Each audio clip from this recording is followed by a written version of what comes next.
If you didn't know by now, let us remind you the Saints are preparing to take on the Minnesota Vikings in what we hope will be a great playoff game. And as the Hootats start heading to Minneapolis, they're bringing a little of New Orleans with them.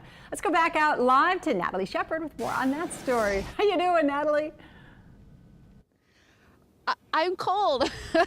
No, we're doing good. I'll tell you what, that Katie Steiner, she is a native Minnesotan. She's a Midwesterner. She's so kind and thoughtful. When she got on that plane from New Orleans to Minneapolis yesterday, she had a bag full of king cake to bring up here for people to try. And I'll tell you what, it was a hit. We wanted to introduce people in Minnesota to a wonderful New Orleans tradition, king cake. So we brought it with us, and what better place to introduce Minnesota to king cake than at our sister station, KARE 11. I love this. This is so awesome. I want more. Perfect. Can I have more?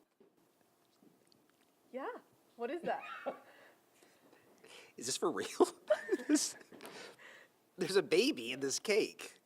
So if you get the baby, that means that you have to buy the next king cake.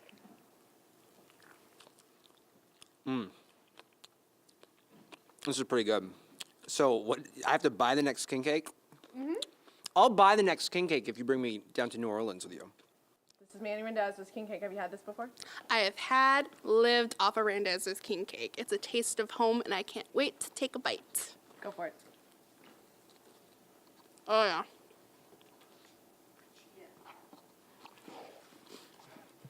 I noticed this is Vikings colors. How fitting.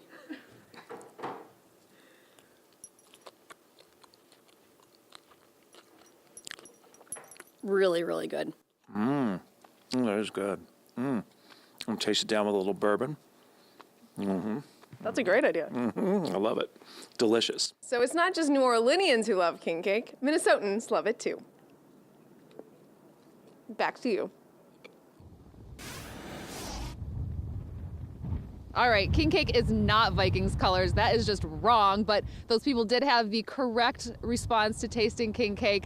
And Katie mentioned Manny Randazzo's king cake. She also brought a Dong Fung king cake up with her. So Tan, Karen, I will say that we were well represented in the king cake category.